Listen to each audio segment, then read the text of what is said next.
میرے دوستوں اور میرے بھائیوں، تھوڑی عقل کو استعمال کرو کہ یہ کیا ہو گیا، کرونا کہاں سے آیا۔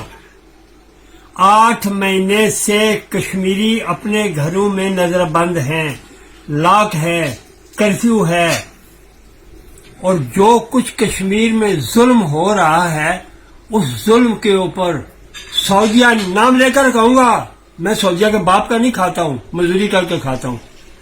سعودیہ نہیں بولا میری معیشت خراب ہوتی ہے، ہمارے کاروبار خراب ہوتے ہیں، اور ہمارے عرب بھائی جو ہمیں کہتے ہیں مسلم فی الثلاثہ یوم، یہ 3 دن کے مسلم ہیں، وہ پکے مسلم ہیں جو مودی کو ہار پہنا رہے ہیں، جو ایوارڈ دے رہے ہیں، نہیں بولے۔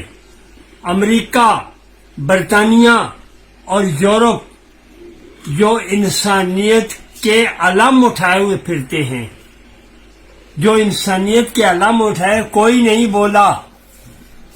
تو بھائی ان کشمیریوں کی آواز کو اللہ تو سننے والا ہے نا۔ اب مظلوم کی آواز، اب مظلوموں کی آہوں نے عرش کو ہلا دیا، اللہ کے عرش کو ہلا دیا۔ اب ایسا کریں، اب لے آئیں اپنی معیشت، لڑ لیں اس چھوٹے سے کرونا سے، کچھ بھی نہیں ہوگا، تم غرق ہو جاؤ گے انشاءاللہ۔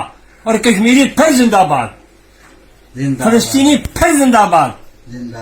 اب لاشیں اٹھا رہے ہو نا، 2-2 ہزار ایک دن میں، 500 ایک دن میں اٹھا رہے ہو لاشیں، تو ان کو کرفیو لگا تھا، انہیں پتہ نہیں تھا کرفیو کیا ہوتا ہے، اب پتہ چلا ہے۔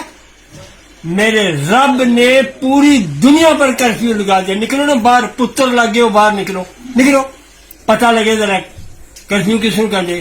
آگے دیکھیے ہوتا ہے کیا، ہمیں کچھ نہیں ہوگا۔ ہمیں زندگی دینے سے پہلے ہمارے مالک نے ہماری موت لکھ دی ہے، آنی ہے، اسی دن آنی ہے۔ مسجدیں بند کر دو، کعبہ بند کر دو، حرمین شریفین بند کر دو۔ جب مسجدیں بند کرو گے نا تو وہ پھر شرما کے کرونا بھاگ جائے گا۔ ایسا نہیں ہے، صرف توبہ کرو۔ پھر کہتے دعا کرو۔ کون دعا کرے؟